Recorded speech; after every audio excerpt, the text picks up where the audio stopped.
যারা আমাদেরকে অত্যাচার করছে, আমরা ভেবেছিলাম যে বাবরি মসজিদ সেই দিল্লি থেকে যারা নিয়ন্ত্রণ করে ভেঙে রাম মন্দির করেছিল, আমরা বলেছিলাম সুপ্রিম কোর্টের কথা মেনে নিই।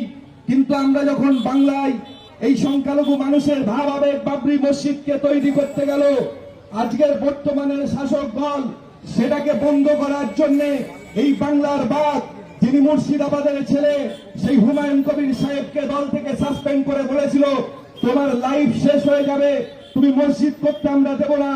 আজকে যারা এখানে আছেন সর্বসম্প্রদায়ের মানুষ বলুন, আজকে আমরা সংখ্যালঘুরা ওই মসজিদটা কি হুমায়ুন কবির সাহেব করতে গিয়ে কোনো দাঙ্গা লাগিয়েছে?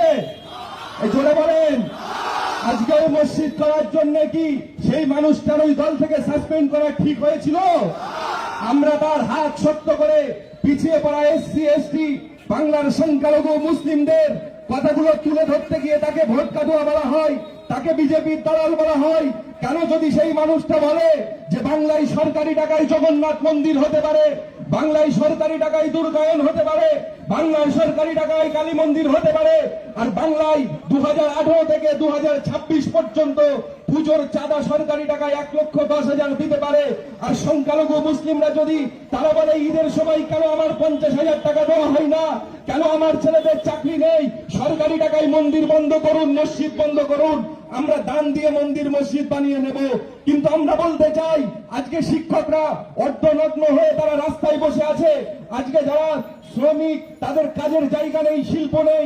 এই বাংলার পরিস্থিতি এত অবস্থা খারাপ হয়েছে, শুধু তোলা আর চুরি, যেদিকে তাকাবেন কয়লা চুরি, বালি চুরি, যেদিকে তাকাবেন চাকরি চুরি, যেদিকেই তাকান মিড ডে মিলের চালও চুরি হয়ে যাচ্ছে। এই বাংলায় আমার আপনার ঘরের বাংলায় আগামী দিন দেখবেন আমাদের ঘরের মেয়েগুলোকে তুলে নিয়ে গিয়ে পিঠে খাচ্ছে এই নেতারা। এই ঠিক না ভুল? হ্যাঁ, দেখেছেন না সন্দেশখালী? গোটা বাংলাকে সন্দেশখালীর থেকে ভয়ঙ্কর বানিয়ে দিয়েছে। 1500 টাকায় বেকার ভাতা কি খাবেন? সারা মাসে সংসার চলবে? 1500 টাকা ভাতা কেন? উনি ভাবছে বিহারে মনে হয় বিজেপি আমার মা বোনেদের 10,000 দিয়ে ওরা ভোটটা নিয়ে ঘর বাড়ি ভেঙে দিচ্ছে বুলডোজার। আগামী দিন আমার আপনার ঘরে বুলডোজার চলবে। সাবধান হন, পিছিয়ে পড়া আমরা আমাদের ঐক্য চাই। আমরা মন্দির মসজিদ চাই না, আমরা মিথ্যাবাদী মুখ্যমন্ত্রী চাই না, আমরা ঘোমটা দিয়ে অভিনয় করা কলমা পড়া মুখ্যমন্ত্রী চাই না। আমরা চাই এই বাংলার কর্মসংস্থান, আমরা চাই এই বাংলাকে উন্নয়নে এগিয়ে নিয়ে যেতে হবে। প্রতিটা ঘরে ঘরে চাকরি হবে, মা বোনেদের 3,000 টাকা তাদেরকে ভাতা দেওয়া হবে, তাদেরকে দেওয়া হবে লক্ষ্মী ভান্ডারের মতো। কিন্তু এই বাংলায় আমরা এই অবশাসন, দুর্নীতি, কাটমানি, এই বাংলায় সাম্প্রদায়িকতা চলবে না। বাংলা জেগেছে হুমায়ুন কবিরের হাত ধরে। আগামী দিনে এই বাংলার মানুষ নবজাগরণ, যারা মনে করবে হুমায়ুন কবিরের ওই স্বপ্ন, বাংলার মানুষ প্রতিটা মানুষ হুমায়ুন কবিরের মতো তারা স্বপ্ন দেখছে যে আমরা ওই বাবরি মসজিদে নামাজ পড়বো। আর কেউ কেউ গিয়ে বলছে আরে ভাই ভেঙে দেব। মনে করবেন আমাদেরও কিন্তু ঘরে অনেক ছেলেরা আছে, অতটা সহজ না। কেউ শাড়িও পরে নেই, কেউ চুড়িও পরে নেই। আমরা সবাই তৈরি আছি, আসেন খেলা হবে, শুধু ভোটটা ডিক্লেয়ার হোক। সবাই তৈরি হন, মনে মনে প্রতিশ্রুতি নেন। আগামী দিন আমরা এই দলকে এগিয়ে নিয়ে গিয়ে বাংলার মসনদের দখল আমরা নিয়ে পিছিয়ে পড়া জাতির পাশে আমাদের এই নেতা জননেতা হুমায়ুন কবির সাহেব আমাদের সঙ্গে দাঁড়াবেন।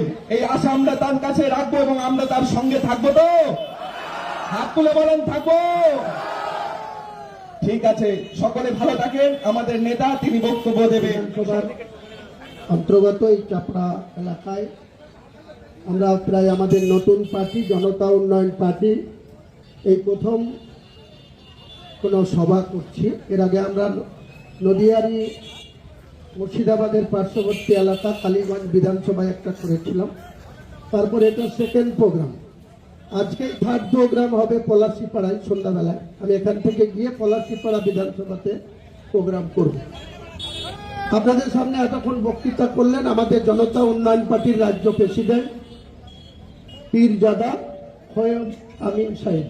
ওনারা বসিরহাটের পীরজাদা পরিবারের অন্যতম সদস্য। উনি কংগ্রেস কমিটির এক্সিকিউটিভ বডির সদস্য ছিলেন। রাহুল গান্ধীর হাত ধরে কংগ্রেসে ঢুকেছিলেন 2025 সালের শুরুতেই। তারপরে ওনার ভালো লেগেছে, তাই উনি আমার সাথে যোগাযোগ করেছিলেন। আমিও ওনাদের বাড়িতে বসিরহাটে গেছিলাম বিগত মাসখানিক আগে। তারপরে ওনাকে আমি বলেছিলাম যে কংগ্রেস করে বাংলায় কিছু হবে না। 1977 সালের পরে কংগ্রেস বাংলায় ধীরে ধীরে ক্ষয়িষ্ণু হয়ে গিয়েছে।